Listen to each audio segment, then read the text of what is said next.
Goeiedag geliefde disipel van Jesus en baie welkom by nog 'n episode van In Jesus Bybelstudie. Dis episode 8 van ons reeks, omdat ek weet wie hy is. En hoe meer ek hieroor dink en hieroor mediteer, hoe meer kom ek agter dat baie van die besluite en keuses wat ons maak, neem ons uit onkunde, omdat ons nie regtig weet wie hy is nie.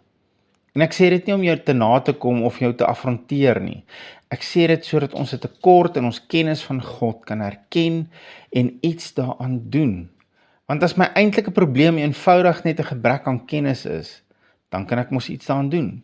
Dan kan ek sy woord gryp en dit ondersoek en die Heilige Gees vertrou om sy ware karakter aan my te openbaar en ek kan tyd en gebed spandeer, nie met 'n shoppinglys nie, maar met die doel: Here, praat met my.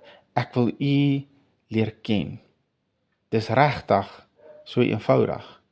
'n Gebrek aan kennis kan gefiks word. Hoekom vrees ons?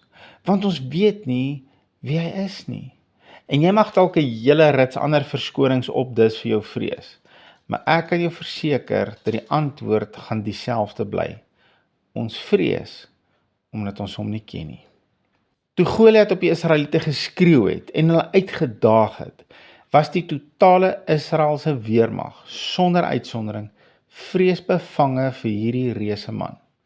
Hoekom? Want hulle het slegs na hom gekyk met hulle natuurlike oë en verstand, en hulle was heeltemal reg. Uit hulle self was daar niemand wat Goliat kon aanvat nie. Maar wat was Dawid se benadering?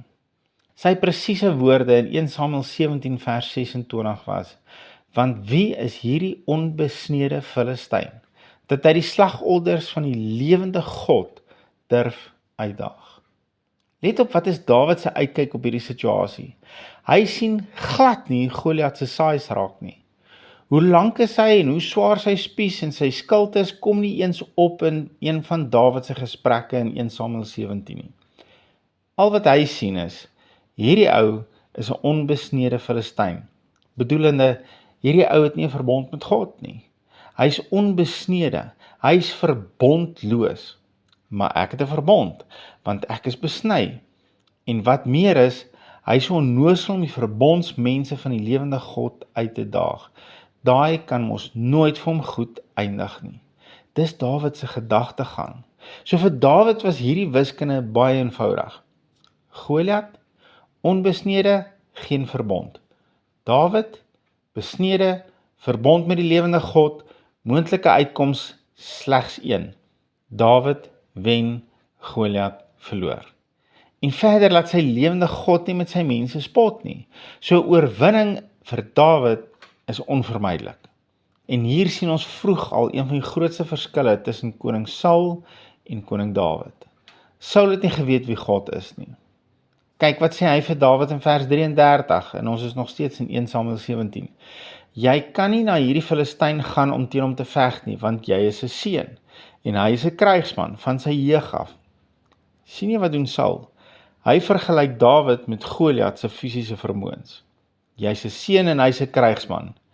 En sy slotsom, jy kan nie na hierdie Filistyn gaan om teen hom te veg nie. God is nêrens in Saul se oorweging nie. Maar Dawid antwoord hom terug in vers 36 en 37. U dienaar het die leeu sowel as die beer doodgeslaan, en met hierdie onbesnede Filistyn sal dit gaan, net soos met een van hulle, omdat hy die slagordes van die lewende God uitgedaag het.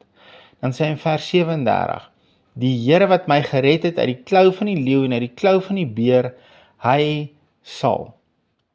Sien jy hoe oortuig is Dawid van God se karakter? Hy sê nie heel moontlik nie. Hy sê hy sal my red uit die hand van hierdie Filistyn. Wat sê Dawid vir Saul?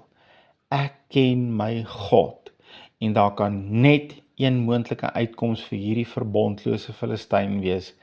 Hy gaan verloor. Dis vanselfsprekend. Dis logies as gevolg van wie my God is.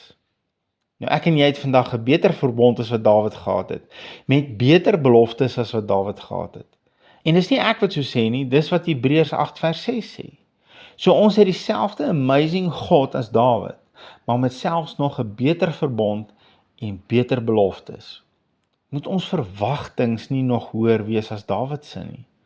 In die gelykenis van die verlore seun in Lukas 15 vind ons twee broers, die een wat weggeloop het en die een wat agtergebly het.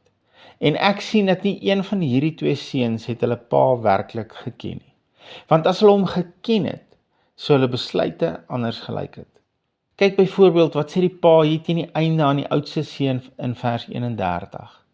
Kind, jy's altyd by my en al wat myne is joue.